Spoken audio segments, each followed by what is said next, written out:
أعوذ بالله من الشيطان الرجيم. بسم الله الرحمن الرحيم. تلك الرسل فضلنا بعضهم على بعض منهم من كلم الله ورفع بعضهم درجات وآتينا عيسى ابن مريم البينات وأيدناه بروح القدس ولو شاء الله ما اقتتل الذين من بعد ما جاءتهم البينات ولكن اختلفوا فمنهم من آمن ومنهم من كفر ما شاء الله ما اقتتلوا ولكن الله يفعل ما يريد. يا أيها الذين آمنوا أنفقوا مما رزقناكم من قبل أن يأتي يوم لا بيع فيه ولا خلة ولا شفاعة والكافرون هم الظالمون. الله لا إله إلا هو الحي القيوم لا تأخذه سنة ولا نوم له ما في السماوات وما في الأرض. من ذا الذي يشفع عنده إلا بإذنه يعلم ما بين أيديهم وما خلفهم ولا يحيطون بشيء من علمه إلا بما شاء. وسع كرسيه السماوات والأرض ولا يؤوده حفظهما وهو العلي العظيم. لا إكراه في الدين قد تبين الرشد من الغي ومن يكفر بالطاغوت ويؤمن بالله فقد استمسك بالعروة الوثقى لا انفصام لها والله سميع عليم. الله ولي الذين آمنوا يخرجهم من الظلمات إلى النور والذين كفروا أولياءهم الطاغوت يخرجونهم من النور إلى الظلمات أولئك أصحاب النار هم فيها خالدون. ألم تر إلى الذي حاج إبراهيم في ربه أن آتاه الله الملك إذ قال إبراهيم ربي الذي يحيي ويميت قال أنا أحيي وأميت قال إبراهيم فإن الله يأتي بالشمس من المشرق فأت بها من المغرب فبهت الذي كفر والله لا يهدي القوم الظالمين. أو كالذي مر على قرية وهي خاوية على عروشها قال أنى يحيي هذه الله بعد موتها فأماته الله 100 عام ثم بعثه قال كم لبثت قال لبثت يوما أو بعد يوم قال بل لبثت 100 عام فانظر إلى طعامك وشرابك لم يتسنه وانظر إلى حمارك ولنجعلك آية للناس وانظر إلى العظام كيف ننشزها ثم نكسوها لحما فلما تبين له قال أعلم أن الله على كل شيء قدير. وإذ قال إبراهيم رب أرني كيف تحيي الموتى قال ولم تؤمن قال بلى ولكن ليطمئن قلبي قال فخذ 4 من الطير فسرهن إليك ثم اجعل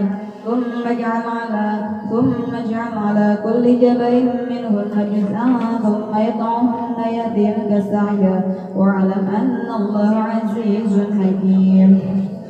مثل الذين ينفقون أموالهم في سبيل الله كمثل حبة أنبتت 7 سنابل في كل سنبلة 100 حبة والله يضاعف لمن يشاء والله واسع عليم. الذين ينفقون أموالهم في سبيل الله ثم لا يتبعون ما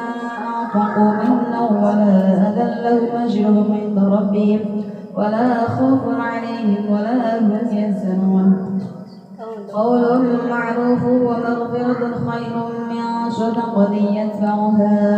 أذى والله غني حليم. يا أيها الذين آمنوا لا تبطلوا صدقاتكم بالمن والأذى كالذي ينفق ماله رئاء الناس ولا يؤمن بالله واليوم الآخر فمثله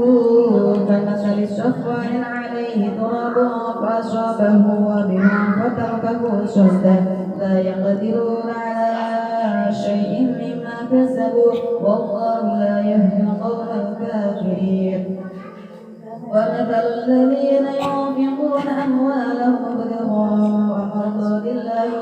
خبيثا من أنفسهم كمثل جنة بربوة أصابها وابل فآتت أكلها كفين فإن لم يصبها وابل فطل والله بما تعملون بصير أيود أحدكم أن تكون له جنة من نخيل وأعناب تجري من تحتها الأنهار له فيها من كل الثمرات وأصابه الكبر وله ذرية ضعفاء فأصابها إعصار فيه نار فاحترقت كذلك يبين الله لكم الآيات لعلكم تتفكرون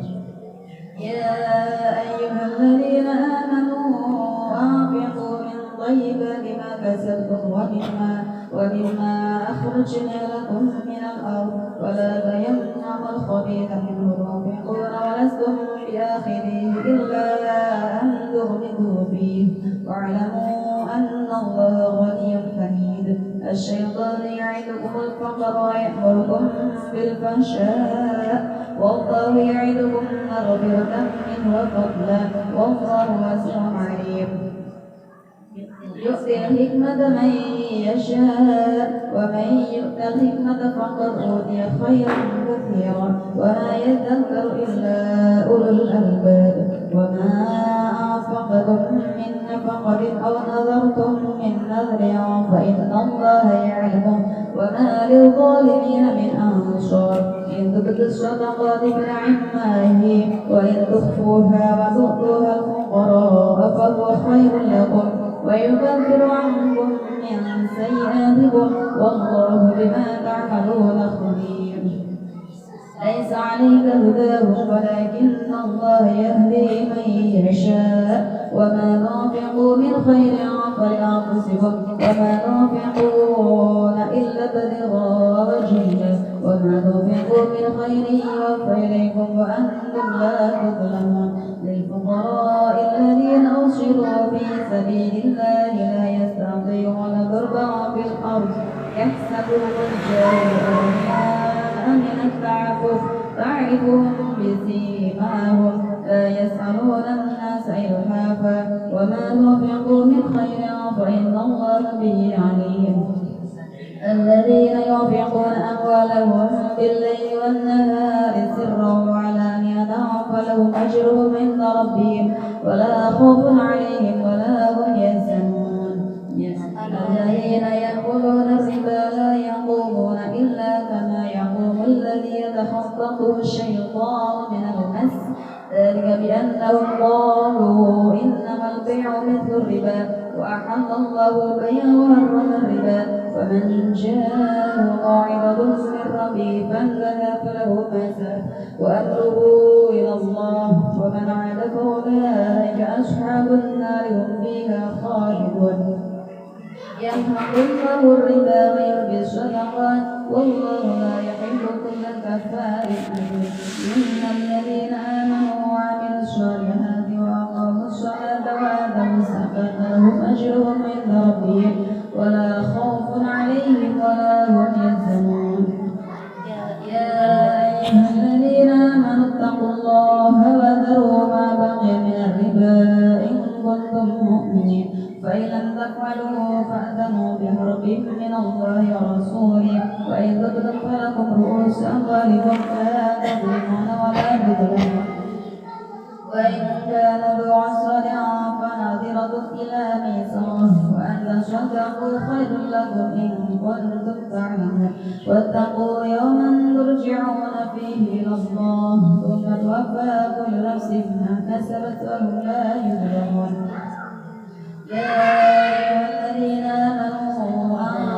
يا أيها الذين آمنوا إذا تداينتم بدين إلى أجل مسمى فاكتبوه وليكتب بينكم كاتب بالعدل ولا يأبى كاتب أن يكتب كما علمه الله فليكتب وليؤمن الذي عليه الحق وليتق الله ربه ولا يبخس منه شيئا فإن كان الذي عليه الحق سفيها أو ضعيفا أو لا يستطيع أن يمل هو فليملل وليه بالعدل واستشهدوا شهيدين من رجالكم فإن لم يكونا رجلين فرجل وامرأتان ممن ترضون من الشهداء أن تضل إحداهما فتذكر إحداهما الأخرى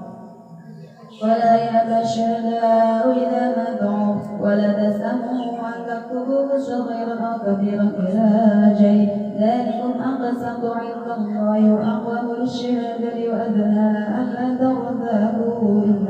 إلا أن تكون تجارة حاضرة تديرونها بينكم فليس عليكم جناح ألا تكتبوها وأشهدوا إذا تبايعتم ولا يضار كاتب ولا شهيد وإن تفعلوا فإنه فسوق بكم واتقوا الله ويعلمكم الله والله بكل شيء عليم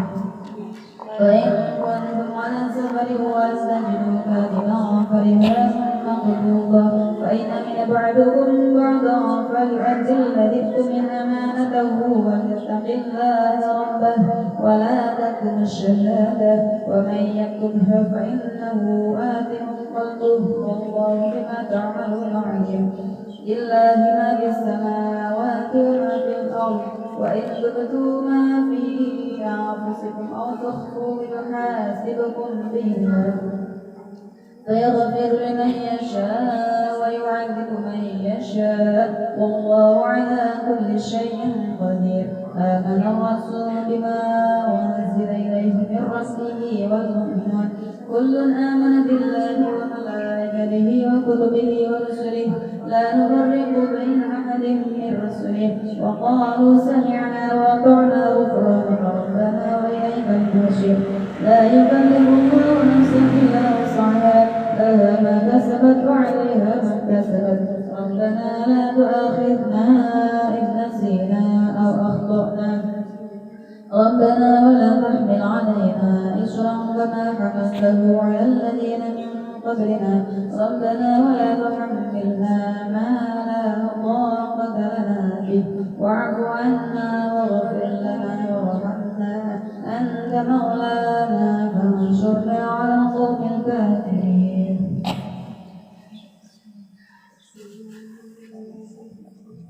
بسم الله الرحمن الرحيم ألف لام ميم الله لا إله إلا هو الحي القيوم نزل عليك الكتاب بالحق مصدقا لما بين يديه وأنزل التوراة والإنجيل من قبل هدى للناس وأنزل الفرقان إن الذين كفروا بآيات الله لهم عذاب شديد والله عزيز ذو انتقام إن الله لا يخفى عليه شيء في الأرض ولا في السماء هو الذي يصوركم في الأرحام كيف يشاء لا إله إلا هو العزيز الحكيم والذي ينزل عليك الكتاب منه آيات محكمات من أم الكتاب وأخر متشابهات فأما الذين في قلوبهم زيغ فيتبعون ما تشابه منه فابتغاء الفتنة وابتغاء تأويله وما يعلم تأويله إلا الله والراسخون في العلم يقولون آمنا به كل من عند ربنا وما يذكر إلا أولو الألباب ربنا لا تزغ قلوبنا بعد إذ هديتنا وهب لنا من لدنك رحمة إنك أنت الوهاب ربنا إنك جامع الناس ليوم لا ريب فيه إن الله لا يخلف الميعاد إن الذين كفروا لن تغني عنهم أموالهم ولا أولادهم من الله شيئا أولئك هم وقود النار وكم آل فرعون والذين من قبلهم كذبوا بآياتنا فأخذهم الله بذنبهم والله شديد العقاب قل للذين كفروا ستغلبون وتحشرون إلى جهنم وبئس المهاد قد كان لكم آية في فئتين التقتا فئة تقاتل في سبيل الله وأخرى كافرة يرونهم مثليهم رأي العين والله يؤيد بنصره من يشاء إن في ذلك العبرة لأولي الأبصار زين للناس حب الشهوات من النساء والبنين والقناطير المقنطرة من الذهب والفضة والخيل المسومة والأنعام والحرث ذلك متاع الحياة الدنيا والله عنده حسن المآب قل أنبئكم بخير من ذلكم للذين اتقوا عند ربهم جنات تجري من تحتها الأنهار خالدين فيها وأزواج مطهرة ورضوان من الله والله بشير بالعباد الذين يقولون ربنا إننا آمنا فاغفر لنا ذنوبنا وقنا عذاب النار الصابرين والصادقين والقانتين والمنفقين والمستغفرين بالأسحار شهد الله أنه لا إله إلا هو والملائكة وأولو العلم قائما بالقسط لا إله إلا هو العزيز الحكيم إن الدين عند الله الإسلام وما اختلف الذين أوتوا الكتاب إلا من بعد ما جاءهم العلم بغيا بينهم ومن يكفر بآيات الله فإن الله سريع الحساب فإن حاجوك فقل أسلمت وجهي لله ومن اتبعني وقل للذين أوتوا الكتاب والأميين أسلمتم فإن أسلموا فقد اهتدوا وإن تولوا فإنما هم في شقاق فإنما عليك البلاغ والله بشير بالعباد إن الذين يكفرون بآيات الله ويقتلون النبيين بغير حق ويقتلون الذين يأمرون بالقسط من الناس فبشرهم بعذاب أليم أولئك الذين حبطت أعمالهم في الدنيا والآخرة وما لهم من ناصرين ألم تر إلى الذين أوتوا نصيبا من الكتاب يدعون إلى كتاب الله ليحكم بينهم ثم يتولى فريق منهم وهم معرضون ذلك بأنهم قالوا لن تمسنا النار إلا أياما معدودات وغرهم في دينهم ما كانوا يفترون فكيف إذا جمعناهم ليوم لا ريب فيه ووفيت كل نفس ما كسبت وهم لا يظلمون قل اللهم مالك الملك تؤتي الملك من تشاء وتنزع الملك ممن تشاء وتعز من تشاء وتذل من تشاء بيدك الخير إنك على كل شيء قدير تولج الليل في النهار وتولج النهار في الليل وتخرج الحي من الميت وتخرج الميت من الحي وترزق من تشاء بغير حساب لا يتخذ المؤمنون الكافرين أولياء من دون المؤمنين ومن يفعل ذلك فليس من الله في شيء إلا أن تتقوا منهم تقاه ويحذركم الله نفسه وإلى الله المصير قل إن تخفوا ما في صدوركم أو تبدوه يعلم الله ويعلم ما في السماوات وما في الأرض والله على كل شيء قدير يوم تجد كل نفس ما عملت من خير محضرا وما عملت من سوء تود لو أن بينها وبينه أمدا بعيدا ويحذركم الله نفسه والله رؤوف بالعباد قل إن كنتم تحبون الله فاتبعوني يهدكم الله ويغفر لكم ذنوبكم والله غفور رحيم قل أطيعوا الله والرسول فإن تولوا فإن الله لا يحب الكافرين إن الله اصطفى آدم ونوحا وآل إبراهيم وآل عمران على العالمين ذرية بعضها من بعض الله سميع عليم إذ قالت امرأة عمران رب إني نذرت لك ما في بطني محررا فتقبل مني إنك أنت السميع العليم فلما وضعتها قالت رب إني وضعتها أنثى والله أعلم بما وضعت وليس الذكر كالأنثى وإني سميتها مريم وإني أعيذها بك وذريتها من الشيطان الرجيم فتقبلها ربها بقبول حسن وأنبتها نباتا حسنا وكفلها زكريا كلما دخل عليها زكريا المهرج وجد عندها رزقا قال يا مريم أنى لك هذا قال هو من عند الله إن الله يرزق من يشاء بغير حساب هنالك دعا زكريا ربه قال رب هب لي من لدنك ذرية طيبة إنك سميع الدعاء فنادته الملائكة وهو قائم يصلي في المحراب أن الله يبشرك بيحيى مصدقا بكلمة من الله وسيدا وحسورا ونبيا من الصالحين. قال رب أنى يكون لي غلام وقد بلغني الكبر وامرأتي عقيم. قال كذلك الله يفعل ما يشاء. قال رب اجعل لي آية. قال آيتك ألا تكلم الناس 3 أيام إلا رمزا واذكر ربك كثيرا وسبح بالعشي والإبكار. وإذ قالت الملائكة يا مريم إن الله طهرك واصطفاك على نساء العالمين. يا مريم قنتي لربك واسجدي واركعي مع الراكعين. ذلك من أنباء الغيب نوحيه إليك وما كنت لديهم إذ يختصمون.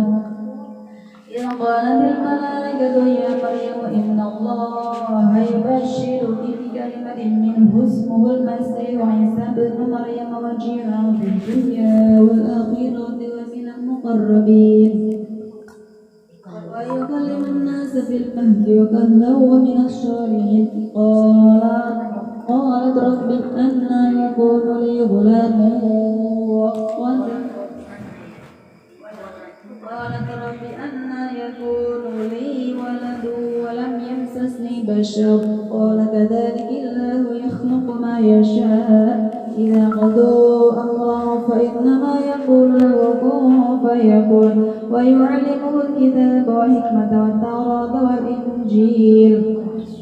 ورسولا إلى بني إسرائيل أني قد جئتكم بآية من ربكم أني يخلق لكم من الطين كهيئة الطير فأنفخ فيه فيكون طيرا بإذن الله وأبرئ الأكمه والأبرص وأحيي الموتى بإذن الله وأنبئكم بما تأكلون وما تدخرون في بيوتكم إن في ذلك لآية لكم إن كنتم مؤمنين.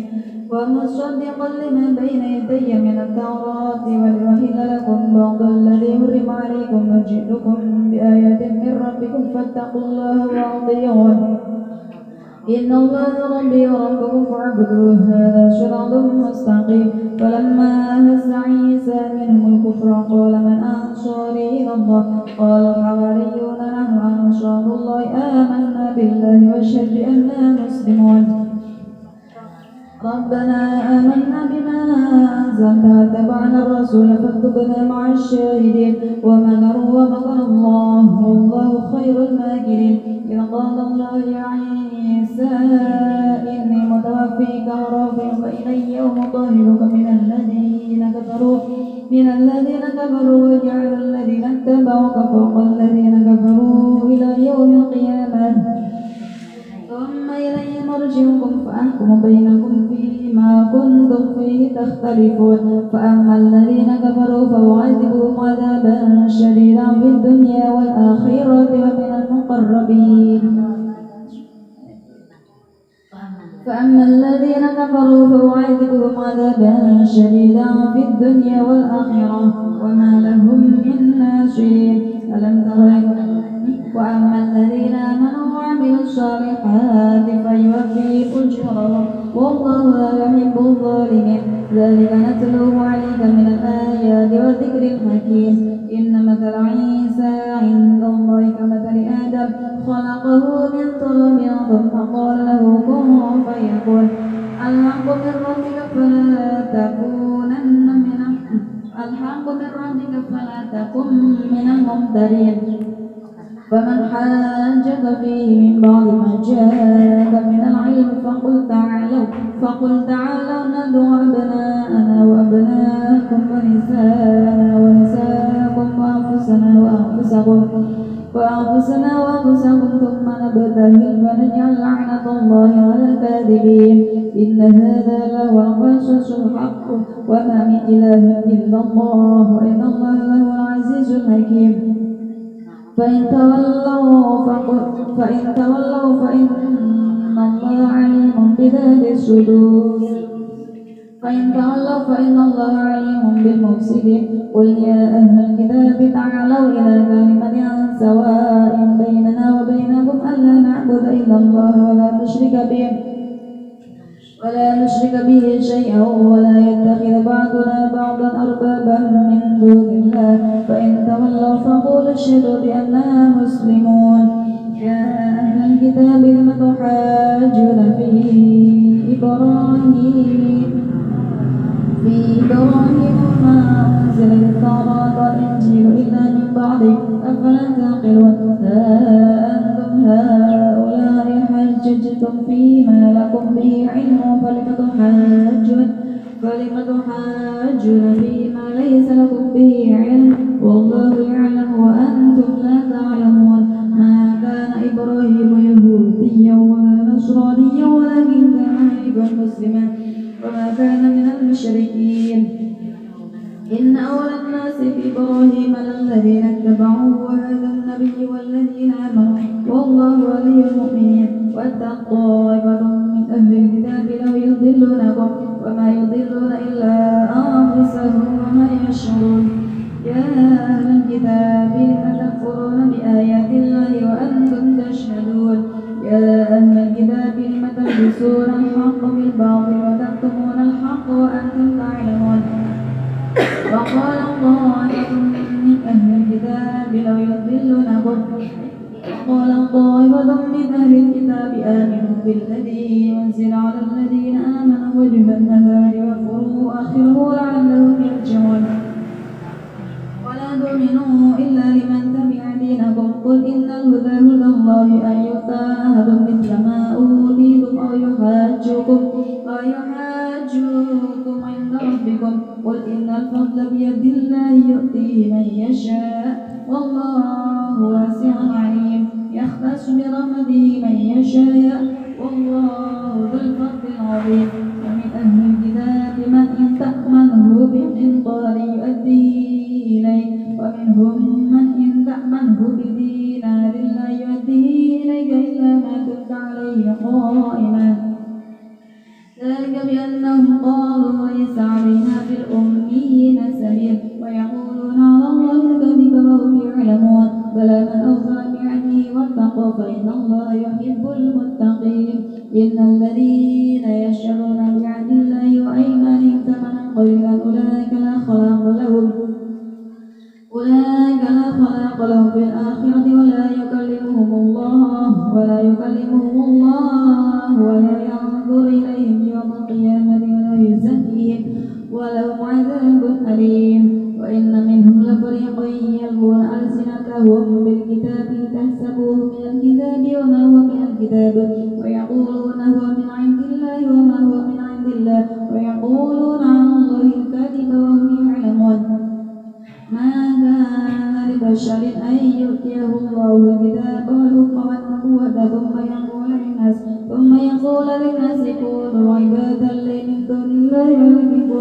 ولكن كونوا ربانيين بما كنتم تعلمون الكتاب وبما كنتم تدرسون.